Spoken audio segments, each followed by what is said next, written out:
Assalamualaikum warahmatullahi wabarakatuh. Alhamdulillah wassalatu wassalamu ala Rasulillah la haula wala quwata illa billah. Amma ba'd. Pemirsa Niaga TV yang dirahmati oleh Allah Subhanahu wa taala. Alhamdulillah di kesempatan kali ini kami dari Niaga TV berkesempatan untuk mengunjungi penasihat kita Al-Ustadz Dr. Erwandi Tirmidzi, dan kali ini sedikit kita ingin membahas yang sedang hangat dan bahkan sekarang sudah memasuki Indonesia, yaitu tentang MEA. Apa itu MEA?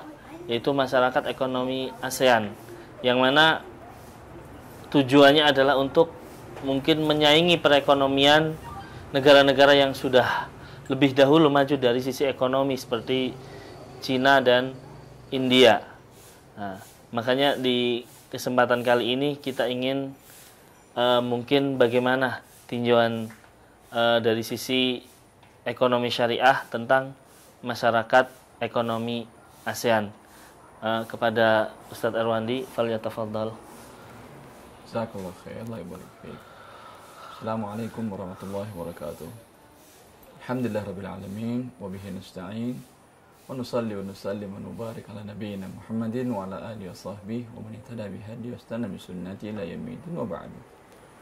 Para pemirsa Niaga TV yang dimuliakan oleh Allah Subhanahu wa taala, memang apa yang dihadapan kita semua yang dikenal dengan MEA atau Masyarakat Ekonomi ASEAN, yaitu pasar bebas, di mana barang-barang para pedagang dan barang-barang dari luar Indonesia berasal dari ASEAN itu bebas masuk ke Indonesia tanpa ada pajak, tanpa ada cukai. Dan sebaliknya, barang-barang Indonesia mudah masuk ke negara ASEAN tanpa hal tersebut juga. Ditinjau dari sisi syar'i, ini bagus. Dan ini yang ada dahulu di masa Rasulullah sallallahu alaihi wasallam, di mana tidak ada biaya masuk setiap barang. Bahkan bila ada biaya masuk, ini yang dinamakan dengan maks. Ini dinamakan dengan maks atau ini dinamakan dengan kezaliman. Ya, Rasulullah mengatakan la yadkhulul jannata sahibu maks, bahwa orang yang menarik cukai maka tidak akan masuk surga, diriwayatkan dalam Abu Daud. Berarti menunjukkan pasar bebas di waktu itu. Akan tetapi di masa Umar bin Khattab, terpaksa Umar mengambil kebijakan al-mu'amalatu bil mithal. Ketika para pedagang muslim membawa barangnya keluar negara Islam, masuk berjualan ke negara kufar, mereka ditarik cukai, ditarik biaya cukai, ditarik pajak, maka otomatis negara Islam harus demikian. Ini dilakukan oleh Umar bin Khattab, al-mu'amalatu bil mithal. Ketika pedagang kufar masuk ke dalam negara Islam dan ingin jualan di sana, dinamakanlah hal tersebut dengan al-kharaj. Al-kharaj, ya, yaitu untuk pemasukan negara. Tetapi kalau tidaklah mereka membuat, orang kufar tidak membuat demikian, maka pada dasarnya memang tidak ada. Maka sekarang kembali lagi kepada hal tersebut dihidupkan kembali dalam koridor MEA, maka alhamdulillah suatu kebaikan. Memang ada sisi-sisi negatif positifnya. Yang jelas sisi positifnya, kita lihat dari sisi positifnya, bahwasanya warga negara Indonesia, kaum muslimin yang ada di Indonesia akan mendapatkan barang dan jasa lebih murah daripada yang sekarang. Karena bagaimanapun juga biaya masuk dan pajak akan dibebankan kepada para warga negara Indonesia ketika membeli barang dari luar. Ya.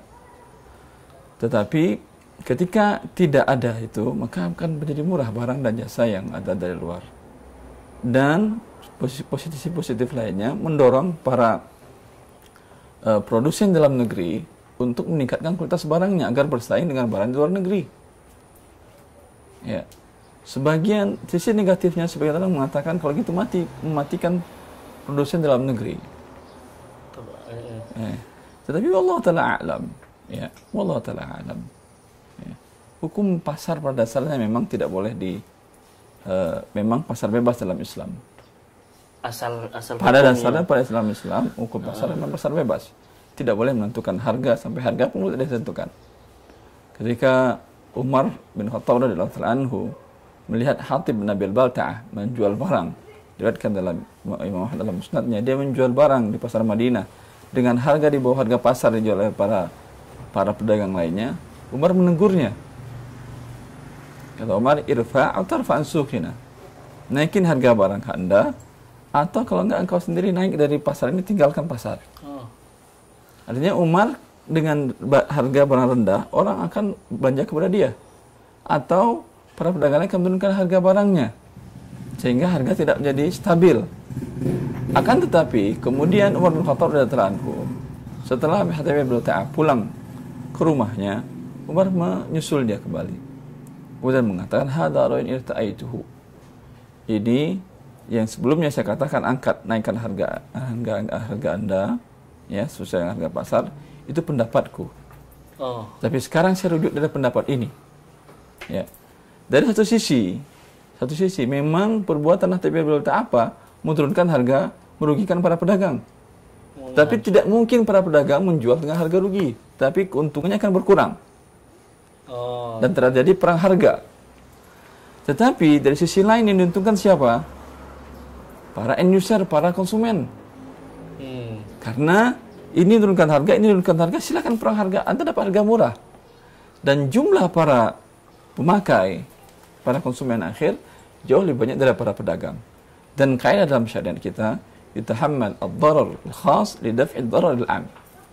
Bila ada dua mudarat, sekarang kalau ditetapkan harga, maka harga jadi tinggi tentunya. Para pedagang membuat serikat atau ikatan para pedagang, dengan demikian menetapkan harga sekian. Dengan demikian harga jadi tinggi, tidak boleh jual di bawah itu. Yang dapat mudarat siapa? Masyarakat umum. Dan jumlah lebih banyak.